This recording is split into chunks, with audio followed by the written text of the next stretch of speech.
Hello viewers, welcome back to my channel Shraddha's Physics. In this part we will see question number 31 to question number 35 of the SSB Physics 2021 question. Now let us begin. The question is question number 31, that is the vector potential Ax equal to minus Hy, Ay equal to 0 and Az equal to 0. Here H is the constant. It will describe a uniform magnetic field or non-uniform magnetic field or magnetic field along y direction or magnetic field along x direction. Okay. So now here the vector potential is given. Basically you have to calculate the magnetic field. Now let us first write.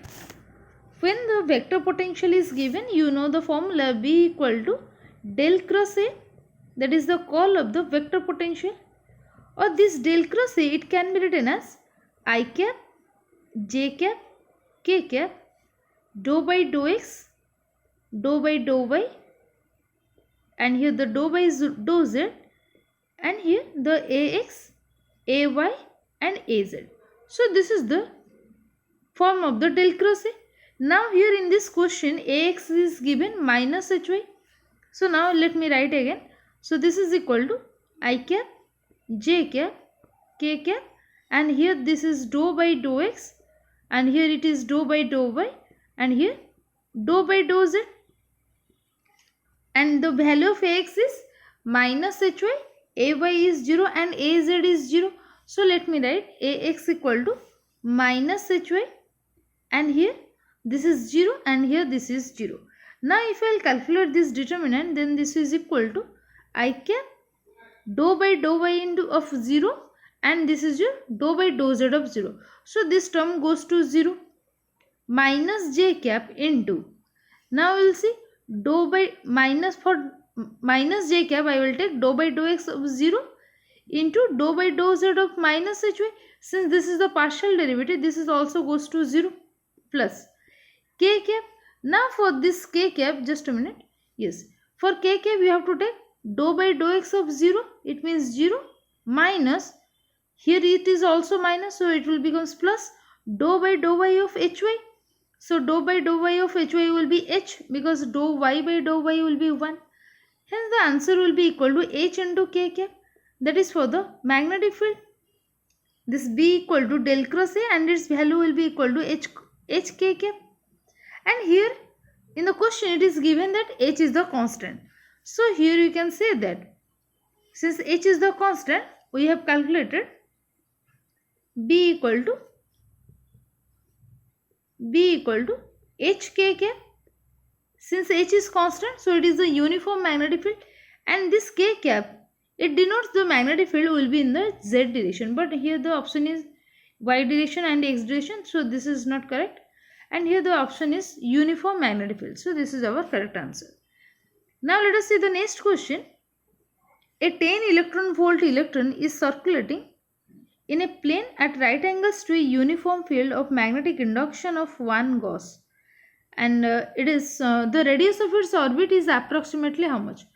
So in this question, basically the 10 electron volt electron, it is circulating in a plane at right angles to a uniform magnetic field having the magnetic induction is 1 Gauss, or this is 10 power minus 4 Weber per meter square.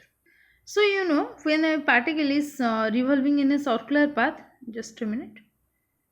So for that case we have to consider that the centripetal force, it will balance the mv square by r, that is the centripetal force, that will be balanced with the force, that is the Lorentz force because of the magnetic field, that is q v cross v.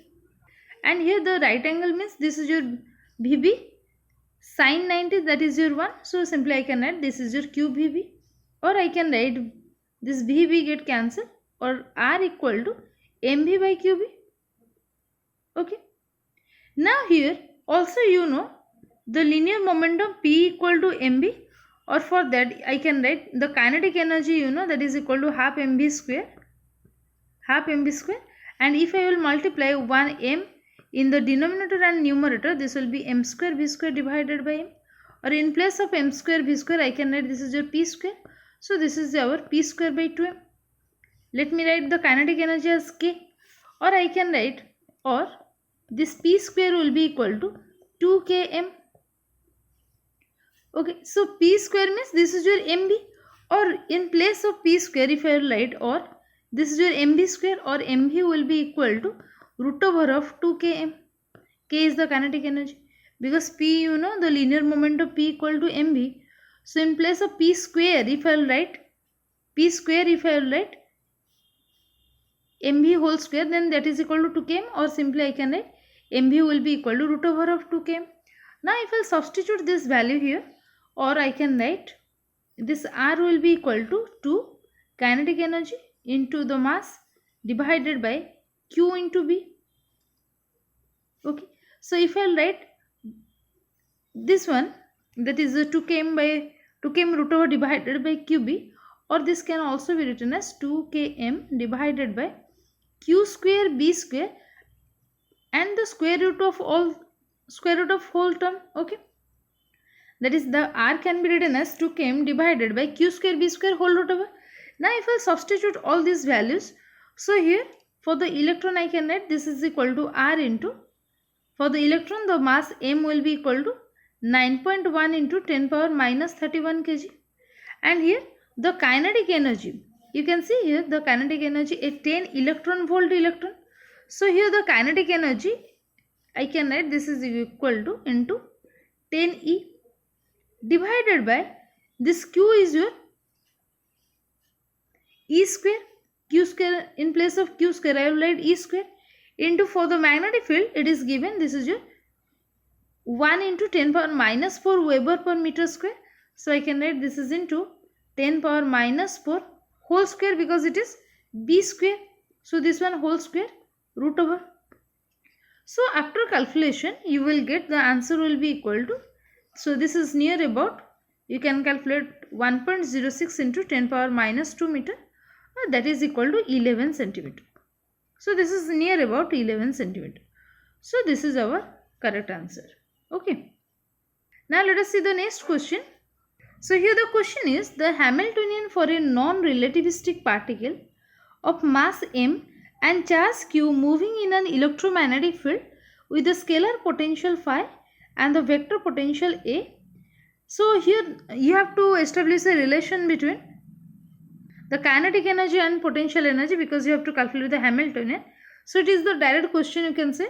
So here the answer will be 1 by 2m p minus qa by c whole square plus q phi. Okay. Now let us see the next question. The two electrons leave a radioactive sample in opposite direction, each having a speed of 0.67 c with respect to the sample. Then you have to calculate the relative speed of one electron to the other. So here there are two electrons, they are moving in the opposite direction with a velocity 0.67 c, and you have to calculate the relative speed. So for that case, if you can remember the formula, that is the relative velocity, you can calculate since they are moving in the opposite direction. I can write u plus v, just a minute, this is your u plus v divided by 1 plus uv divided by c square. And here the u is 0.67 c, and also for another electron it is also 0.67 c. If I will substitute this value here, then this is equal to 0.67 c plus 0.67 c, that will be 0.67 into 2c divided by 1 plus 0.67 whole square into c square divided by c square.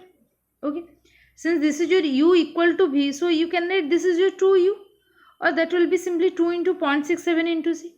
And for this u into v means 0.67 square into c square, this c square get cancelled, then this will be equal to 2 into 0.67 c divided by 1 plus 0.67 square. So 0.67 square is near about 0.44, or this 1 plus 0.4, that is your 1.44. If we will divide this term, then we will finally get 0.924 c. So this is our correct answer, that is near about 0.92 c. So here this one is our right answer. Now let us see the next question. In the Rayleigh scattering, the cross section is proportional to Then it basically this in this question it is been asking that in Rayleigh scattering the intensity, how the intensity of the scattered light proportional to the wavelength of the light. So you know the intensity of the scattered light in case of the Rayleigh scattering, intensity of the scattered light, it is proportional to the fourth power of the wavelength. So we can write this is proportional to lambda power minus 4. So this is lambda power minus 4. So this is our correct answer. That is in case of the Rayleigh scattering, the intensity is proportional to lambda power minus 4. Okay. So this is all for today. Thank you all.